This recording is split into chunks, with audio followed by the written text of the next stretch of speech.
What is the creepiest theory you know about? Viewer Edition. Story 1. For the Rocky story that happened to me more than once with a pen cap. I was in school and I was playing with my pen before the teacher came. I was talking with my friends at the same time and I opened the pen with my thumb. I did it with enough force that it shot off and went in a certain direction. I laugh with my friends and then go to get the pen cap. I look around the entire class and even in our bags, but I couldn't find it. The same thing happened with an entire pen, too. Another 2 short creepy stories, if you want to read them, school. One, my best friend in the whole world came into class 30 minutes before I reached school, and me and him were the first 2 in class. He comes into class and sees the table that's right in front of the door super warped. Normally it's a rectangle, but when he saw it, it was curved itself to form a circle. But as soon as he opened the door and saw it, it started changing back into normal shape.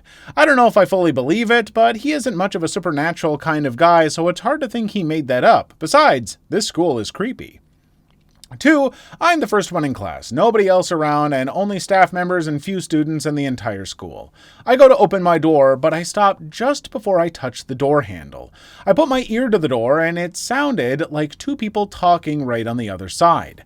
They sounded female, but I opened the door and saw that there was absolutely nobody there. I had a lot of chills going up my spine the entire time I was alone there. At the point that even though none of my friends were at school, I walked outside to get out of that class. And not just that this happened on multiple occasions. Scary. Alright, I have one more less scary story. 3. So it's first grade and I'm standing by the window with my friends. I go under the blinds to avoid my friend hitting me because I made a joke about him. I look outside and I see a giant alligator sort of creature. I wasn't tall enough to see it completely, but it looked like an alligator, Komodo, dragon type of animal. I called my ma'am and showed it to her, and she told our PE teacher about it. The PE teacher went to it because it was on school grounds, and we heard that he caught it. Still don't know what it was, but we couldn't see the catch or what it was since our teacher didn't let us watch. Why the heck wouldn't your teacher let you watch? And why wouldn't someone report it? The PE teacher or someone? Why keep that a secret? That seems so weird for the teachers not to do something to be like, oh, kids, so that turned out to be whatever. Unless it was someone on drugs or something, I guess, who was crawling on the ground and they were like, don't tell the kids about this. We don't need to know. They can start rumors. Who cares? Let them say it's an alligator. Story 2.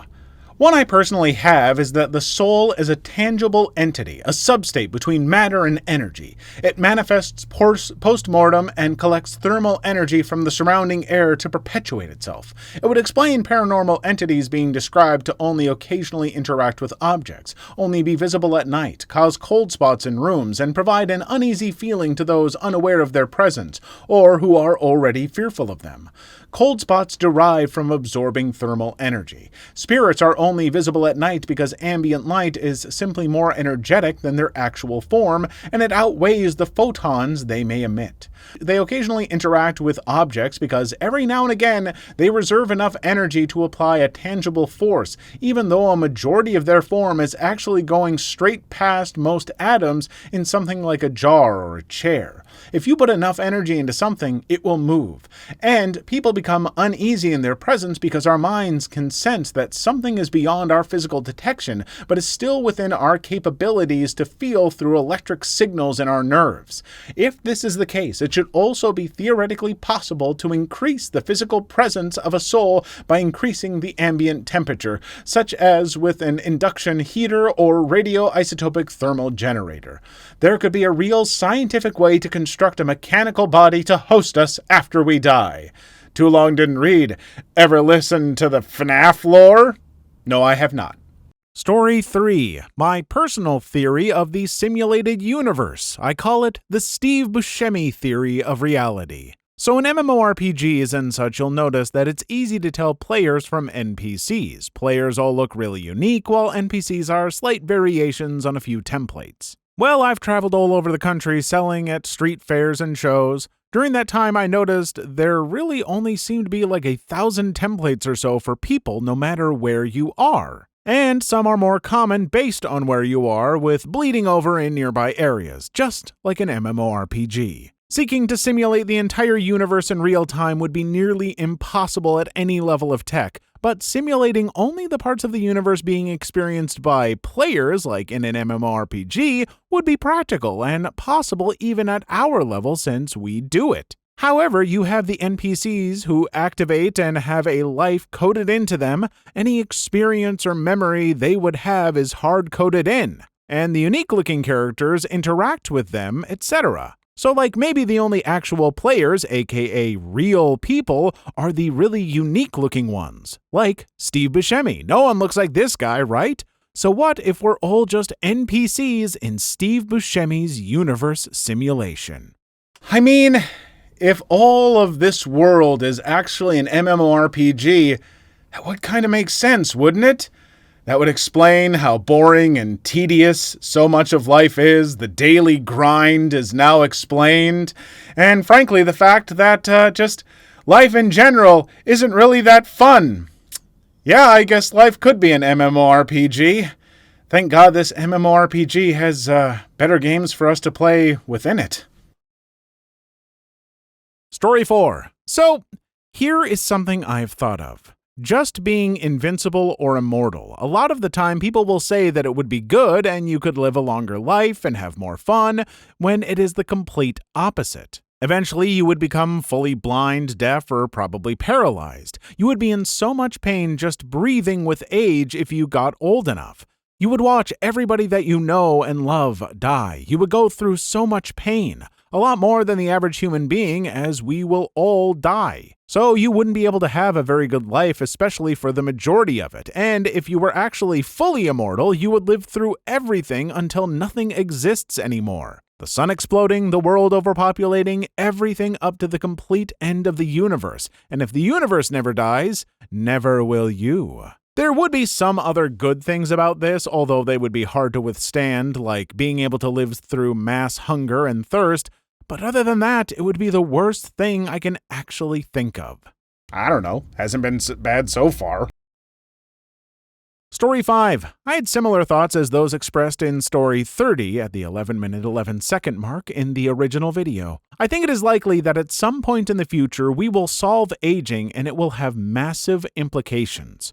Few of my thoughts regarding that. 1. There are 8 billion of us today, which already seems unsustainable in terms of resources. It would be much, much worse if a large percentage of people would suddenly stop dying. Therefore, probably only very few people would be allowed to become immortal, most likely the ultra-rich and their families.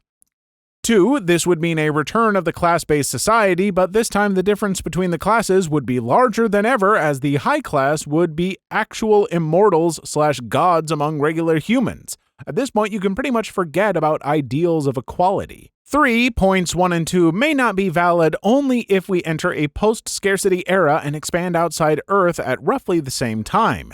If that doesn't happen, points 1 and 2 seem pretty much guaranteed. 4. If a larger portion of the population is allowed to become immortal, then we will likely have to enforce some laws preventing too many births. Even compulsory sterilization may be considered in this case to ensure that the population size will not get completely out of control. 5. Replacing people with each generation seems to aid scientific and cultural progress. If a very large portion of the population stops dying and having children at the same time, we may suffer scientific and cultural stagnation. Story 6. I have a story for the theory you know when someone's watching you. So my bedroom is at the end of the hallway, and there's a window with blinds that if you look through, you have a perfect sight of my bedroom bed. So, one night I was peacefully sleeping when I woke up with a chill running down my spine and my brain basically screaming at me not to move because I'm being watched. After a couple of dreadful moments, I open my eyes and see that the window across my room didn't have the blinds shut. There was a humanoid shadow outside of the window. It was too dark to see any details at all, just a completely black shadow staring at me. I closed my eyes again and somehow managed to fall asleep again. The next time I woke up, it was still night and the shadow was gone. Just a random stranger outside looked through that window at a sleeping 12-year-old girl. Needless to say, I always closed the blinds of that damn window. I gotta stand by my belief that a person's ability to know when someone's watching them, I don't think that it's really supernatural. I do feel like those people are just really in tune with like their subconscious perception and all the information their brain is drawing in. Like, yeah, they notice like the movement of clothes in a way that someone's like looking at them that other people wouldn't. You're just incredibly perceptive in ways maybe you don't even realize. That's my belief, but who knows? Maybe eye energy too. Story 7. I have a story similar to the Rocky one. Today I woke up with my favorite blue guitar pick in my hand. I could physically feel the pick in my hand. I dropped the pick in my bed and searched for 5 minutes. I gave up and walked to my desk where I am right now, and there it was, exactly where it is now with my 3 other brown picks. I also never remembered taking the pick into bed and did not sleepwalk, or else someone would have told me when I woke up. I live with my family. I was told it could have been a dream, but I refused to think I was so immersed in the dream that one of the objects in the dream had become a semi-real object. I also have my own weird theory from some dumb thing I thought when I was 5 that we are all really young, 0.3 months to 3.5 years of age, and we're just dreaming our lives as we are right now. I explained how this could be why we meet people we don't know who have interacted with us before, and how we met them in our real lives and we just haven't met them yet in the dream yet, since our dreams start off from where we are in our real lives. Story 8. Found this in my recommendation during evening time. The simple fact this video is silent, no music, and I'm in a dark room where the only source of light is my PC makes this video oddly very uncomfortable to watch. Yet I keep watching more because it's so darn interesting. At least this guy's voice is very soothing, which makes it less creepy. Still, one of the most interesting videos I've ever watched due to its sheer nature. It's so weird and so normal at the same time, it's crazy. Thanks for listening to me dumping my thoughts in this random video in a random comment section. Hope you all have a great rest of your day. You know, I'm not the one who puts these comments together. Because obviously I guess this is kind of a creepy theory, but just creepy that it's here. I don't know. This was just very pleasant to read. Thank you so much for saying that my voice is soothing. I have such a soothing voice! Story 9. The scary thing about the Rocky story is that I've experienced the same thing. If any of you have played Angry Birds, then you may remember Red.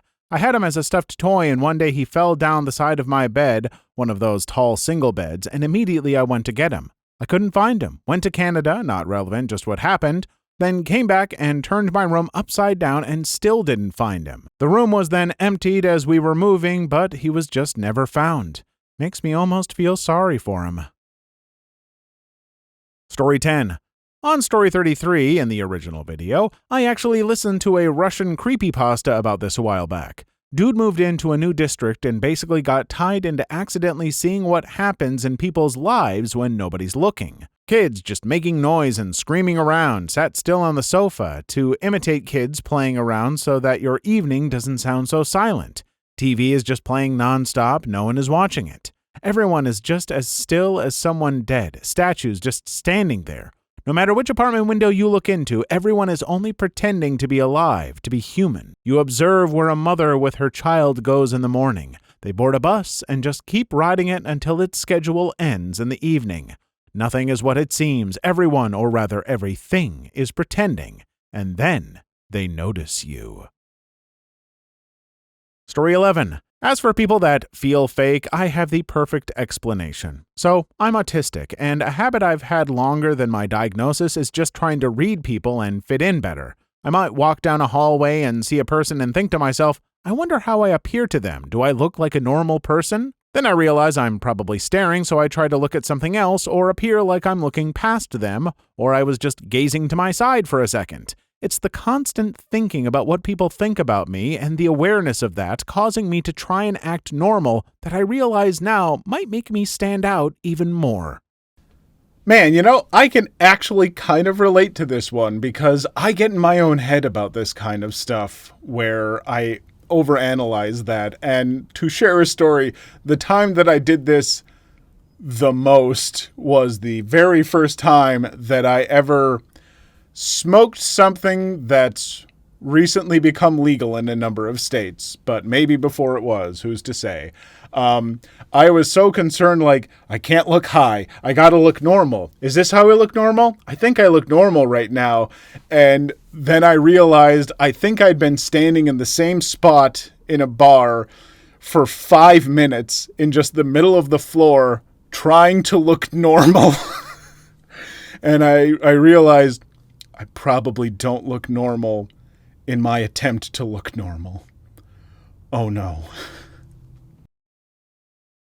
Story 12. That theory about quantum immortals is wow. However, I used to think something similar when I was younger, 9 to 15 years old.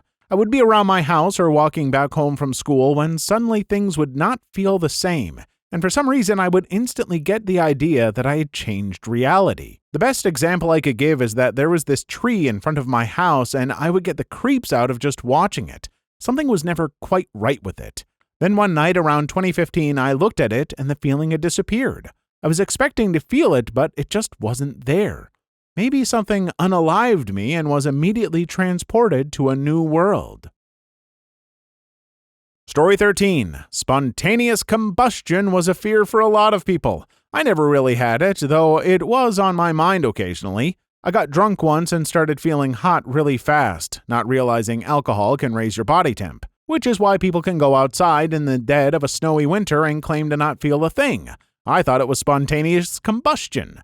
My friend was trying to calm me down before saying, "You know what? Burst into flames then, man. I don't know." Woke up not remembering it. My friend was sort of still annoyed with me. I don't blame him. We're good now and laugh about it, but I've never been fully convinced of anything like that in my life to this day, as I was about me spontaneously combusting while drunk. Story 14. The one about people feeling like they're being watched is 100% true, but some people just sense it better than others. I call it the sixth sense because I myself have proven this. Every time I felt like somebody is looking at me, 100% of the time they are, because I look at them and boom, they're looking at me. Same with cameras. The only weird thing about me is I know exactly who is looking at me because it's like I feel the direction of the energy or whatever you want to call it. So scary when I'm in public and feel somebody's eyes on me just to catch a weird man looking directly at my legs or something. A curse, but also a gift of some sort. Story 15. The dimension thing is actually so cool and creepy at the same time. There's a video from a while ago that's pretty popular, and it's a high school kid trying to explain the fourth dimension. Because our third dimension has length, width, and height, his theory is that the fourth dimension also has some kind of depth to objects. It's super hard to explain. I barely understood what he was talking about, but I'm guessing that it means they have certain layers or levels. Think of it like zooming in on a certain point on the Earth from space to actual point. I don't know, that's actually a pretty solid theory to say there's beings in the fourth dimension that are playing with us and we have no idea. So just a bit of information on dimensions, and you can all absolutely fact check me on this. But as I recall from a discussion with a physics professor, we're not in the third dimension. We exist and observe 3 dimensions. It's not that the third dimension has length, width, and height. The 3 dimensions are length, width, and height. Or as we, mathematically put it, X, Y, and Z. And that is how the physics professor also said, look, when we say dimensions, it's just, things that we can measure. It's like, that's why you have what's the dimensions of this piece of furniture or something, length, width, height. It's because, we can measure our reality, our physical selves with 3 dimensions. Hence why people say the third dimension, but it's just the 3 dimensions. And it's why this professor also told me, that's why some people say time is the 4th dimension, because we can measure the dimension of time. We have, seconds, minutes, all that stuff, and we know that it moves in one direction forward so far as we can tell. So that is why many physicists will say that time is the 4th dimension, and this is where theories of other dimensions come in, because they are other things that we can measure the dimensions of. So I'm not saying that anything about this story necessarily true or false. I just thought it was really interesting about dimensions, and I'm sure many of you are probably aware of that, but For some of you like me, it might have been like, oh, yeah, dimension isn't just a term for, oh, the other world, the other dimension. No, it's measurement. Story 16. I'd like to add to the one about where when you die, you're just transported to a universe where you kept living, because I've had so many moments in my life where I was certain I was dead. One was when I was pretty tired and walked across a fairly busy street without looking or hitting the crosswalk button.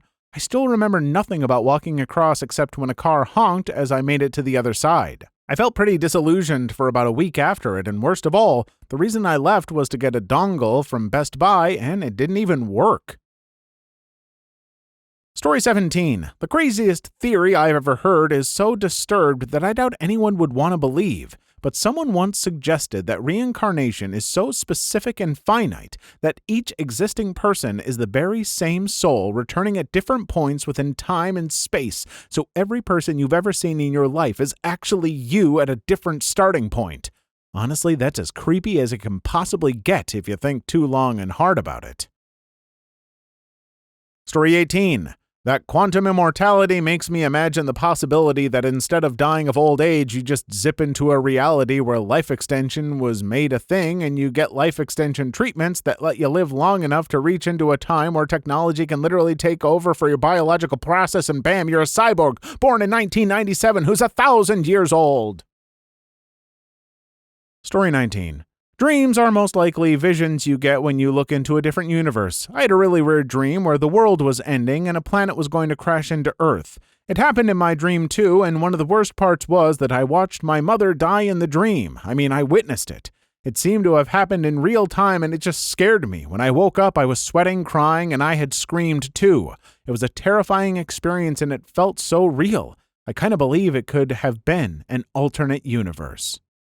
This is a very fun thought, and I've heard this proposed by people before, but I've got to tell you, if dreams are a look into another universe, I've looked into some very stupid universes.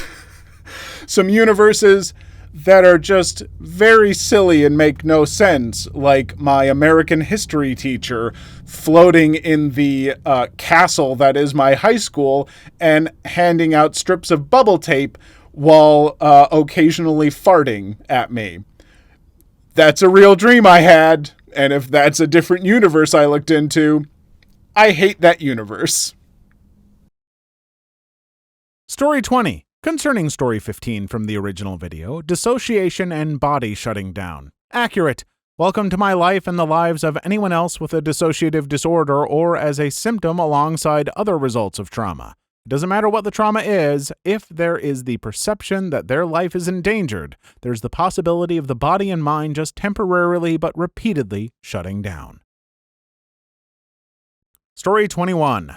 I know it's not a theory, but 2 words, sleep paralysis. Every time I think about it, I just think it's not a big deal. I can just say to myself, wake up, and the brain will respond. But when I go to sleep, I realize that it's not that easy since you're basically in a limbo between sleep and being awake. So your body can't move, only your eyelids, so you can open and close your eyes to see the horror that is the creature that your imagination creates. So when I go to sleep, I am scared for my life. Story 22. About the thought experiment about extraterrestrial life, I heard another theory that situations like in James Cameron's Avatar are a lot more common where the human race is actually one of the most advanced species out there, so we'd probably end up in the position of the Vulcans at the end of Star Trek First Contact once we find a way out into the stars and will become either the conquerors of an interstellar empire or the founders of an interstellar republic. Story 23. My theory is both supernatural and scientific because Einstein said matter can never be created or destroyed. Made me think that babies share some soul/energy/matter of their parents, and when we die, we still live on, maybe as ghosts. Maybe in our casket we'd be conscious and spending our thoughts in a dark place, unable to move our time-limited body, or maybe after dying we leave our time-limited body and become soul of a newborn, all while forgetting our past because the current body is unable to process it and later forget it eventually. Story 24. My theory on aliens is that the universe is so big and constantly expanding that they will never come into contact with us and us with them. On top of that, aliens do not mean the Hollywood interpretation of big head, little body green things. They could look like us. Also, not a theory, but I like to pretend that the events of movies are happening in a different universe. Also, that story about the dude and his dad seeing a pale, bald dude who heard them from 20 feet away in a car, definitely Agent 47. It's true. Agent 47, could be anyone, but it's easy to tell. I mean, a pale, bald person? That's probably Agent 47. I'm a pale, bald person, but I don't have a, barcode on the back of my head. No, I'm not going to show you the back of my head. Why? You don't need to look at the back of my head. Why don't you go over and stand by that railing instead, and, we'll talk about something else. Story 25. There was one that I heard, and it's pretty similar to the one about thinking you're the only truly alive person on Earth. That you are everyone and you're reincarnating as different people in different times to keep history moving. That you could have been a peacemaker in the 70s, but also a warlord in the 1300s. That you were everyone and technically everything is your fault. That your existence is karma from another lifetime loved by you. I can't decide whether it's scary or not. Story 26. This is really true. When I watched the series You, I saw the main character kill a lot of people, and at the end of season 3, when he just walked into the crowd of people and he just blends in while the camera stopped focusing on him, which it does almost all of the time, I thought to myself that it's really weird how that guy could seem like such a normal guy just walking down the street, but in reality has killed a bunch of people. Story 27.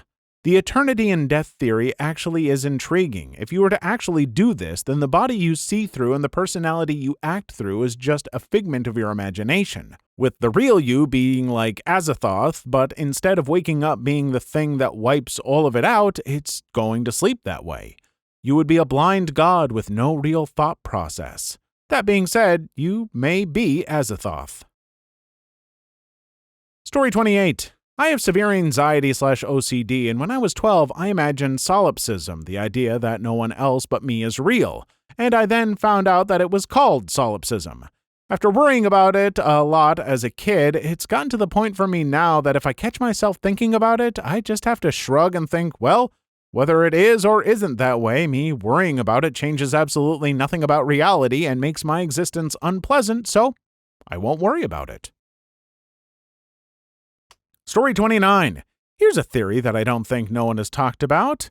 When you sleep, you're living a completely different life, and so you're living two completely different lives every time you put one life to rest without actually remembering your other life. This other life you're living while asleep could also possibly be your life, but in a parallel universe. Again, a fun theory that, my dream life is just my other life, or maybe my real life, but the few dreams that I do remember are so disconnected from one another, and so wildly absurd that whatever that other life is pretty messed up. Story 30. My scariest theory is that déjà vu is actually a warning that you will soon leave the place you're experiencing déjà vu in and never ever come back. This theory has proven true for me on 3 or more occasions throughout my childhood and is most easy to discover when the space is empty. Please leave your story in the comments. I would love to make a video on them in the future. Also, don't forget to like and subscribe.